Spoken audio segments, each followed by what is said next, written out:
रूपांतरण fellowship Vasco Goa की ओर से एक बार फिर यीशु मसीह के नाम में आप सभी का अभिवादन करती हूँ। यह संदेश पास्टर सुनील फ्रांसिस के संदेश का हिंदी अनुवाद है। आज के संदेश का शीर्षक है संकट के समय में कलीसिया की भूमिका। आज के संदेश के लिए बाइबल पाठ पाया जाता है एस्तर की किताब, उसका 4 अध्याय, उसके 12 से 14 पद। वहाँ प्रभु का वचन इस प्रकार से कहता है, एस्तेर की ये बातें मोर्दकै को सुनाई गईं। तब मोर्दकै ने एस्तेर के पास यह कहला भेजा कि तुम मन ही मन यह विचार न कर कि मैं ही राजभवन में रहने के कारण और सब यहूदियों में से बची रहूंगी, क्योंकि यदि तू इस समय चुपचाप रहे तो और किसी न किसी उपाय से यहूदियों का छुटकारा और उद्धार हो जाएगा, परंतु तू अपने पिता के घराने समेत नाश होगी। फिर क्या जाने तुझे ऐसे ही कठिन समय के लिए राजपद मिल गया हो। उस समय के शासन के द्वारा उस दिन एक बड़ी ही क्रूर आज्ञा निकाली गई। हिंदुस्तान से लेकर कूश तक फारस के राजा क्षयश्र के राज्य के सभी प्रांतों में रहने वाले बच्चों से लेकर बुजुर्ग, स्त्री और पुरुष सभी यहूदियों को मारने की आज्ञा। यह आज्ञा कुछ इस प्रकार थी। अदार नाम 12वें महीने के 13वें दिन को क्या जवान, क्या बूढ़ा, क्या स्त्री, क्या बालक, सब यहूदी विध्वंस, घात और नाश किए जाएं और उनकी धन संपत्ति लूट ली जाए। संकट की इस घड़ी में किसने प्रतिक्रिया दिखाई, और उससे भी महत्वपूर्ण बात यह कि कैसी प्रतिक्रिया दिखाई। जिन्होंने इस कठिन समय में हिम्मत रखकर प्रत्युत्तर देने की ठानी, वे थे मोर्दकै, एस्तेर और यहूदियों का एक समूह जो शूषण गण में रहता था। संकट के विषय में जो पहली बात समझने योग्य है वो ये है कि संकट हमेशा साहसी अगुओं को उत्पन्न करता है। ऐसे अगुए जो अपनी जान की बाजी लगाकर भी कमज़ोर लोगों के लिए बच निकलने का रास्ता ढूंढ ही लेते हैं। इस कहानी में भी ऐसे 2 साहसी अगुए हैं, एस्तेर और मोर्दकै, जिन्होंने अपनी जान खतरे में डालकर यहूदियों के बच निकलने का रास्ता ढूंढ निकाला। इतिहास, चाहे सांसारिक या बाइबल का इतिहास, ऐसे अगुओं के उदाहरणों से भरा पड़ा है जिन्होंने संकट की परिस्थिति का साहस के साथ सामना किया। इतिहास से कुछ ऐसे उदाहरण इस प्रकार हैं। पहला उदाहरण है मार्टिन लूथर। कलीसिया के लिए वह अंधकार का युग था जब वचन के शाश्वत सत्य के साथ समझौता किया जा रहा था। विश्वास ही के द्वारा हमारा उद्धार है, इस शाश्वत सत्य को दबाया जा रहा था। उस समय की कलीसिया इस संकट से मुनाफा कमा रही थी। किसमें हिम्मत थी कि कलीसिया की ताकत और प्रभुत्व के खिलाफ जाकर विश्वास की और सत्य की रखवाली करें। ऐसे समय में मार्टिन लूथर खड़े हुए, खुद जोखिम उठाकर इस शाश्वत सत्य की रक्षा करने के लिए। और आज बाइबल के इस शाश्वत सत्य ने हम जैसे लाखों करोड़ों लोगों के जीवन को लाभ पहुंचाया है। दूसरा उदाहरण है बिशप डेसमंड टूटू का। दक्षिण अफ्रीका में एक संकट था, रंग भेद का संकट। लोगों में भेदभाव किया जा रहा था। चमड़ी के रंग के आधार पर गोरों को कालों से अलग किया जा रहा था। यदि आपकी चमड़ी का रंग काला है तो आप एक गोरे व्यक्ति के साथ विवाह नहीं कर सकते। यहाँ तक कि काले लोग गोरे लोगों की चर्च में नहीं जा सकते थे, ना गोरे लोग काले लोगों की चर्च में। यह एक अपराध माना जाता था। काले संप्रदाय के लोगों को पौश उच्च वर्गीय गोरे लोगों के रहवासी क्षेत्रों से पुलिस के द्वारा बलपूर्वक हटा दिया जाता था। और सबसे ज़्यादा खराब बात यह थी कि डच रिफॉर्म्ड चर्च भी इस बात का समर्थन करता था। पर यह संकट नेल्सन मंडेला और डेसमंड टूटू जैसे अगुओं को सामने उभार कर ले आया। बिना खून खराबे के, बिना गोरे लोगों से किसी प्रकार के बदले के, एक लंबे संघर्ष के द्वारा उन्होंने अपनी धरती, अपने अधिकार वापस पा लिए। सन 1994 में अल्पसंख्यक गोरे लोगों के हाथ से सत्ता बहुसंख्यक काले लोगों के हाथ में वापस आ गई। तीसरा उदाहरण है विलियम कैरी का। भारत में दूसरे समाज सुधारकों के साथ विलियम कैरी ने भी सती प्रथा के विरुद्ध 25 वर्षों तक अनवरत लड़ाई लड़ी, जिसके कारण आखिरकार सती प्रथा को समाप्त कर दिया गया। सती प्रथा को खत्म करने के साथ साथ विलियम कैरी ने ऐसे दूसरे सांस्कृतिक संस्थानों का भी विरोध किया जो महिलाओं का शोषण करते थे, जैसे बहुविवाह, कन्या शिशु की हत्या, बाल विवाह, इच्छा मृत्यु और महिलाओं को शिक्षा पाने से रोका जाना। पर शोषण आज भी जारी है। आज भी मनुष्यों को जानवरों की तरह खरीदा बेचा जाता है। कोविड-19 जिससे इस समय सारा संसार जूझ रहा है, इस वायरस के प्रभाव को हम मानव तस्करी जैसे अपराध के बढ़ने के रूप में भी देख रहे हैं। मानव तस्करी से संबंधित कुछ तथ्य और आंकड़े इस प्रकार हैं। वॉक फ्री फाउंडेशन के अनुसार 40.3 लाख लोग मानव तस्करों का शिकार हो रहे हैं। 18.3 लाख लोग भारत में गरीबी रेखा के नीचे हैं। वे पूरी तरह अशक्त हैं। उनका अपने शरीरों पर भी कोई अधिकार नहीं है। कोई भी उन्हें बेच सकता है, खरीद सकता है, सेक्स के लिए, मजदूरी के लिए, और उनके लिए मानो इस सब में से कोई छुटकारा नहीं है। इन अशक्त लोगों के शरीरों से इन्हें खरीदने वाले बहुत पैसा बनाते हैं। इंटरनेशनल लेबर ऑर्गेनाइजेशन ILO के रिकॉर्ड के अनुसार यह राशि 150 अरब अमेरिकी डॉलर है। लाखों लोग आज अपनी जीविका खो चुके हैं। वे अपनी आधारभूत आवश्यकताओं को भी पूरा नहीं कर पा रहे हैं और ये लोग मानव तस्करों के लिए एक अच्छा और आसान शिकार हैं। प्रवासी और विस्थापित लोगों के लिए मानव तस्करी का जोखिम कई कारणों से बढ़ जाता है, जिनमें प्रमुख कारण हैं भाषा का न जानना, गैरकानूनी या असुरक्षित अप्रवास, सामान्य सहयोग तंत्र से जुड़ाव न होना और सेवाओं तक पहुंच न होना। अधिक समय ऑनलाइन रहने के कारण ऑनलाइन यौन शोषण भी बढ़ गया है। क्या हम इन गुलामों की पीठ पर अपने देश के विकास की अनुमति दे सकते हैं? क्या हम ऐसा होता देख सकते हैं? ये गुलाम जिन्हें श्रम या सेक्स के लिए खरीदा बेचा जाता है, आप जो कॉफ़ी पीते हैं या जो चावल आप खाते हैं या जो ईंटें आपके अपार्टमेंट में लगी हैं या जो शर्ट या कपड़े आप पहनते हैं, इन उद्योगों में से करीब 2/3 उद्योग शक्तिहीन लोगों का शोषण करते हैं। क्या गुलामी और विकास दोनों का अस्तित्व एक साथ हो सकता है? क्या परमेश्वर एक ऐसे राष्ट्र को आशीष दे सकता है जो अपने विकास के लिए गुलामों के श्रम और सेवाओं का लाभ उठाता है? आज़ादी के समर्थकों के लिए ये प्रार्थना करने का आह्वान है। अपने हाथ उठाकर परमेश्वर से मध्यस्थता की प्रार्थना करें, सबके लिए आशा और स्वतंत्रता के लिए। उनके अधिवक्ता बन जाइए, उनके लिए आवाज़ उठाइए। गुलामी के विषय में उनके समुदाय में जागरूकता लाइए। स्वयंसेवी संस्थाओं या सरकार के साथ जुड़कर गुलामी के विरुद्ध लड़ाई लड़िए। यदि परमेश्वर हमें साहस के साथ कदम उठाने के लिए पुकार रहा है, तो हम ऐसे संकट के विरुद्ध कैसे कदम उठाएंगे? पहला कदम है प्रार्थना कीजिए। एस्तेर और मोर्दकै ने प्रार्थना की, उपवास किया। न केवल उन्होंने स्वयं प्रार्थना और उपवास किया, पर जितने भी यहूदी शूषण गण में रहते थे उन सबको भी प्रार्थना और उपवास करने के लिए संगठित किया। वे जानते थे कि वे अकेले अपनी सामर्थ्य से हामान की बुरी युक्तियों का सामना नहीं कर पाएंगे। जो क्रूर आज्ञा उनके विरुद्ध उस समय के शासन ने निकाली थी, वह उन्हें इस पृथ्वी पर से पूरी तरह खत्म करने जा रही थी, और वे इस बात को जान गए थे कि इसके विरुद्ध लड़ने के लिए उन्हें परमेश्वर की सामर्थ और बुद्धि की आवश्यकता थी। इसीलिए वे प्रार्थना और उपवास करने बैठ गए। एस्तेर और मोर्दकै की प्रार्थना हमें क्या सिखाती है? ये दीनता का पाठ पढ़ाती है।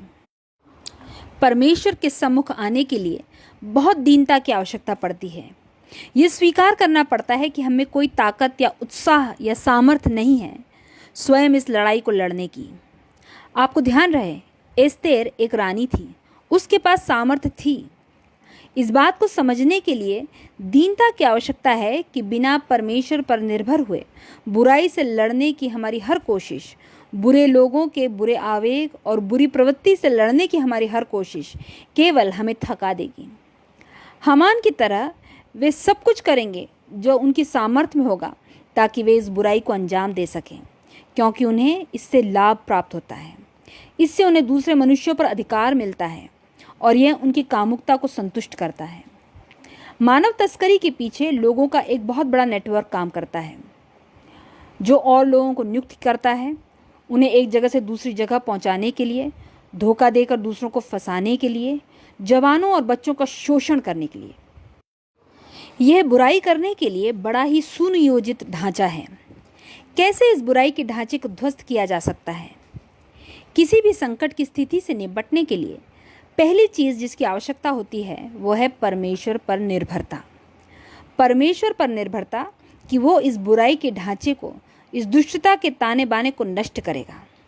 परमेश्वर की सामर्थ्य पर आश्रित होने की दीनता हमारा पहला प्रत्युत्तर है यदि हम साहस के साथ इस गुलामी या मानव तस्करी नाम के संकट के प्रति अपनी प्रतिक्रिया देना चाहते हैं। तो केवल दूसरों के लिए प्रार्थना ही नहीं, पर हमें वह साहसी भविष्य सूचक आवाज़ बनना होगा जो सत्य को सामर्थ्य के साथ बोले। एस्तेर ऐसी आवाज़ बनने में कतरा रही थी क्योंकि यह उसके लिए जान जोखिम में डालने जैसा था। यदि वह बिना बुलाए राजा के पास जाती तो राजा उसे मृत्युदंड भी दे सकता था। इसीलिए मोर्दकै ने एस्तेर के पास यह कहला भेजा कि तुम मन ही मन यह विचार न कर कि मैं ही राजभवन में रहने के कारण और सब यहूदियों में से बची रहूंगी, क्योंकि जो तू इस समय चुपचाप रहे तो और किसी न किसी उपाय से यहूदियों का छुटकारा और उद्धार हो जाएगा, परंतु तू अपने पिता के घराने समेत नाश होगी।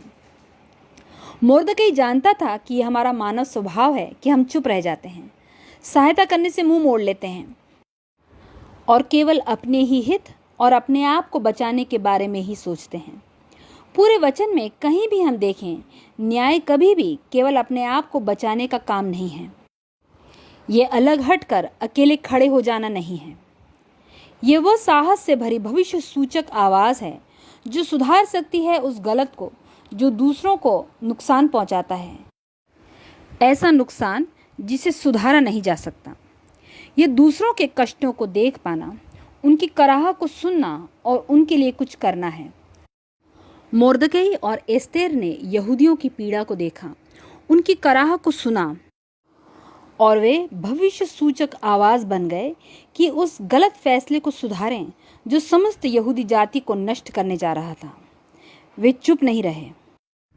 वे वो साहसी भविष्य सूचक आवाज़ बन गए जिसने सत्य को सामर्थ्य के साथ रखा। दूसरे विश्व युद्ध के समय अविकसित देश नहीं पर विकसित पश्चिमी देशों के लाखों मसीहियों ने, जो पढ़े लिखे थे, जो बाइबल पढ़ते थे, प्रार्थना करते थे, जो शायद वे ही आराधना के गीत गाते थे जो आज आप और हम गाते हैं, उन मसीहियों ने यहूदियों की सहायता करने से अपना मुंह मोड़ लिया। वे चुप रहे। उन्होंने सामर्थ्य के साथ सत्य की आवाज़ को नहीं उठाया। उन्हें केवल युद्ध में विजय चाहिए थी। उन्होंने यहूदियों की संकटमय परिस्थिति को अनदेखा कर दिया और कुछ भी नहीं किया। जो भविष्य सूचक आवाज़ वे बन सकते थे वे नहीं बने। यहूदियों के कराहने की आवाज़ उनके लिए कोई मायने नहीं रखती थी। किसी पीड़ित व्यक्ति को अनदेखा करना बहुत आसान है। मैं क्यों उसकी मदद करूं? तुम क्यों मुझे परेशान कर रहे हो कि मैं उसकी मदद करूं? उसकी परेशानी के लिए आखिर तुम मुझे क्यों दोषी ठहरा रहे हो? मैंने तो आखिर उनके साथ कोई बुरा नहीं किया। यही हमारी सोच होती है। पर परमेश्वर का धन्यवाद हो, एस्तर यहूदियों के संकट के समय में चुप नहीं रही, बल्कि उसने परमेश्वर की बुलाहट के प्रति अपना प्रत्युत्तर दिया। यद्यपि बिना बुलाए राजा के पास भीतर जाना नियम के विरुद्ध था, तो भी वह राजा के पास भीतर गई। उसने कहा, मैं जाऊंगी और यदि नाश हो गई तो हो गई। मैं अपने अशक्त लोगों की ओर से बोलूंगी, भले ही इसका मतलब मेरे लिए मौत ही क्यों ना हो। यदि आप एक संकट की परिस्थिति में प्रत्युत्तर देना चाहते हैं तो आपको भी उन लोगों की आवाज़ बनना होगा जो स्वयं अपने लिए नहीं बोल सकते। मुझे यीशु की यही बात पसंद है। उसने मेरे लिए केवल प्रार्थना नहीं की, वो तो भविष्यवक्ता था जिसने खुद जोखिम उठाकर सच्चाई को सामर्थ्य के साथ कहा। उसने पहला कदम उठाया मेरे संकट में मेरी सहायता करने के लिए। उसने केवल मेरे लिए खतरा ही नहीं उठाया, पर उसने मुझसे प्रेम किया।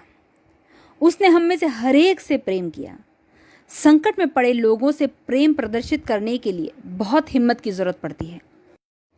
यह केवल प्रार्थना नहीं है, यह केवल काम भी नहीं है, ये दोनों में से एक नहीं, पर ये दोनों हैं, प्रार्थना भी और काम भी।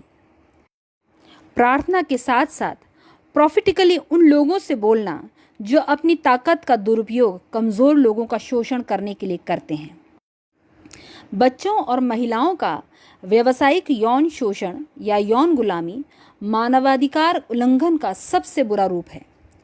जबकि हम आज चर्च में बैठे हैं और गुलामी की घृणित सच्चाई के बारे में जान रहे हैं, लाखों ऐसे मानव तस्कर हैं जो अपनी पूरी ताकत लगा रहे हैं कि लोगों को हमेशा के लिए अपना गुलाम बनाकर रखें, क्योंकि गुलामी करवाने में उन्हें बहुत मुनाफा है। उनके लिए पैसे का मूल्य मानव जीवन से ज़्यादा है। इन गुलामों के मालिक बहुत ही धूर्त, निर्दयी और सख्त पकड़ वाले हैं। वे दूसरों का दमन करने के लिए अपनी ताकत, पैसे और प्रभाव का इस्तेमाल करने से नहीं डरते। एक नाबालिग लड़की जो किसी वेश्यालय में या किसी स्पा में या किसी बीच पर किसी झोंपड़े में या किसी निजी फ्लैट में बंद है और उसके लिए आराम या कोई मोहलत नहीं है। उनमें से कितने बेआवाज़, बेनाम लोग हैं और उन्हें जो नुकसान पहुंचाया गया है वो बदला नहीं जा सकता, उसकी कोई भरपाई नहीं है। वे बिना आशा के जीवन जी रहे हैं। जो उन्हें नहीं मालूम वो ये है कि आज वह दिन है जब दुनिया की दूसरी ओर कोई है जो कुछ कर सकता है उनके छुटकारे के लिए। देखिए, यदि आप एक गुलाम हैं और आपने अपने जीवन के परे किसी जीवन की कल्पना भी नहीं की है, तो आप ये कल्पना नहीं कर सकते कि इस दुनिया में ऐसे भी लोग हैं जो आज़ादी से जीते हैं, जिनके पास बहुत ताकत और संसाधन हैं।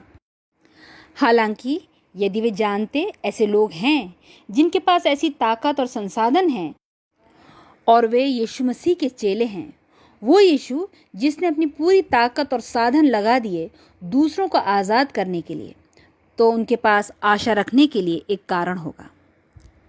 यही मेरी हम सब के लिए आज प्रार्थना है।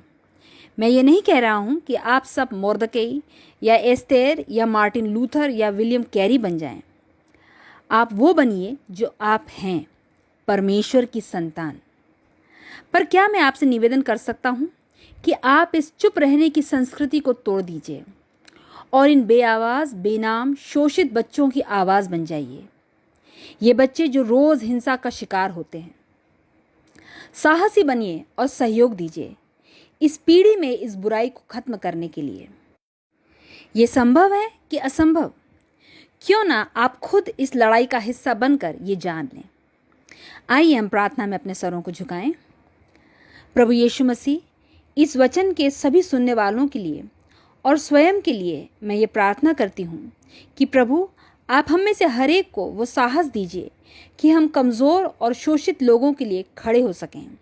दबाए और कुचले गए लोगों के लिए हम आपकी आवाज़ बन जाएं, ताकि उनकी बेड़ियां टूट जाएं और वे स्वतंत्र हो जाएं।